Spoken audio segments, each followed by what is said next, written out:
All right, Mike, thanks very much for taking the time to meet with us today. So you joined Jonas Software through the acquisition of Centaman back in 2010. Can you walk us through your background prior to joining Jonas?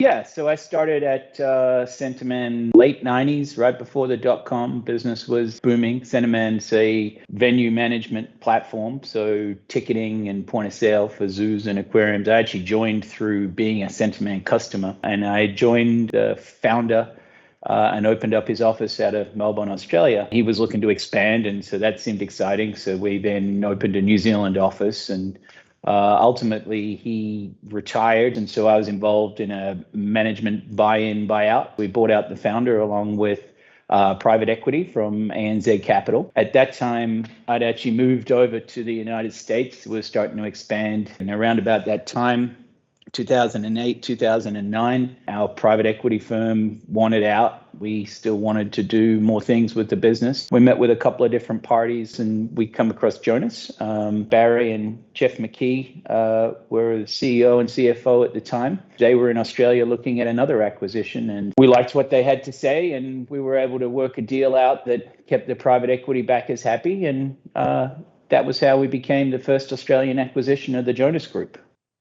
That's great. And we had no idea that you were originally a customer of Centaman prior to joining the company. So that's quite fascinating as well.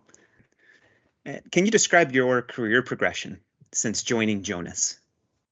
Yeah, so since joining Jonas, the CFO from Jonas headquarters moved over to Australia to help grow the Australian portfolio. That had a couple of acquisitions.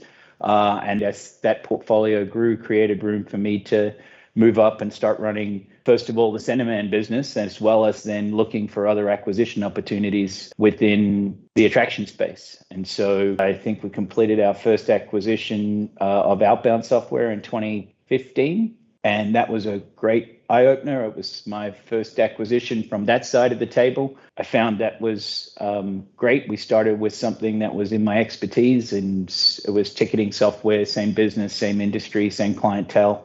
And so, that was pretty comforting. And then since then, through that acquisition, we met some people at Accelerant, which is a budgeting software company, and we acquired them in 2018. And all of a sudden, I found myself running a portfolio of 3 companies, and that was really exciting.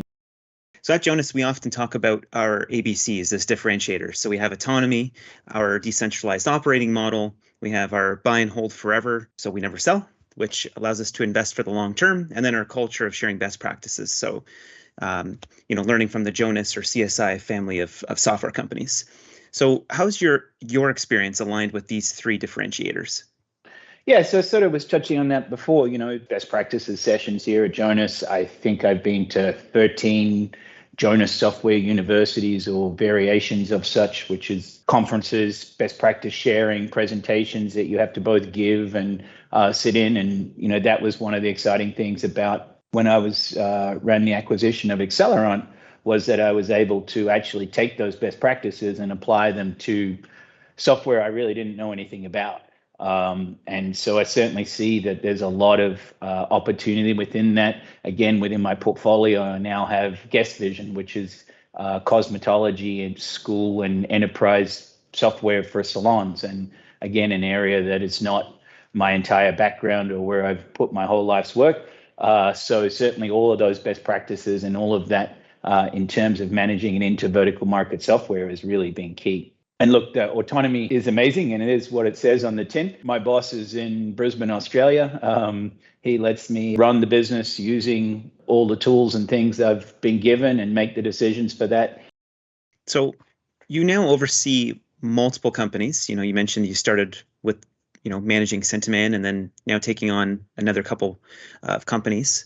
In addition now to looking at potential new acquisitions for Jonas. So what's it like being on the other side of the table now and talking to other companies from an acquisition point of view?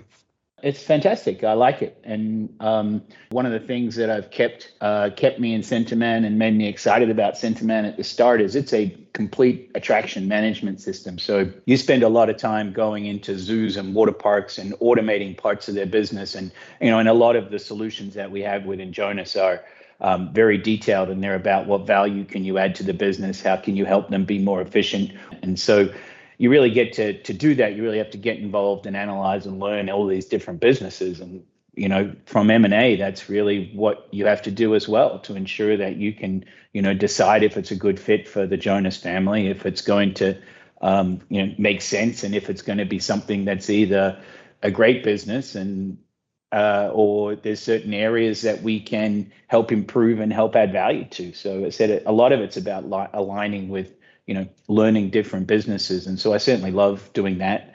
And let's face it, being part of a company that gets acquired can be pretty stressful. Having gone through it yourself, what advice or messaging would you give to the employees of a company that are about to join Jonas? I would investigate Jonas and look at what they do. The acquisitions that we're doing, we're looking for companies that have successful companies and successful people. The Jonas family creates opportunities for you to grow within there. So that's certainly very, very exciting, and something that, I felt was important when we were selling Centaman into the Jonas thing, is it gave us an opportunity to get bigger. And then the other big one, I think, for employees is really to understand that we don't change the culture of any of the businesses that we go into. We work on applying best practices and making them more efficient. But, I've got, even within my portfolio, I've got businesses that are completely remote, businesses that everybody puts a tie on and goes to an office, businesses where you can bring your dog to work. All of those things are all different, and they're not things that we go about and seek to change. We don't combine the businesses or do those things because it changes what made them great and why we wanted to acquire them in the first place. I'd say that's amazing feedback. My last question is, what gets you excited about the future of Jonas?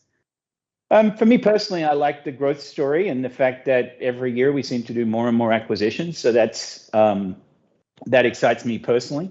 I'm excited about it because I think the model works, and buy and hold, it has a long-term approach, and it's sometimes, the quick fix is not the right solution when you're trying to look at what's going to happen in 3-4 years. But I said, because the model's been proven to work, and because there's constant opportunities in growth and through acquisition as well as through investment, that excites me, and it makes me want to keep being part of it. Somebody who was acquired through Jonas and is still here 12 years later.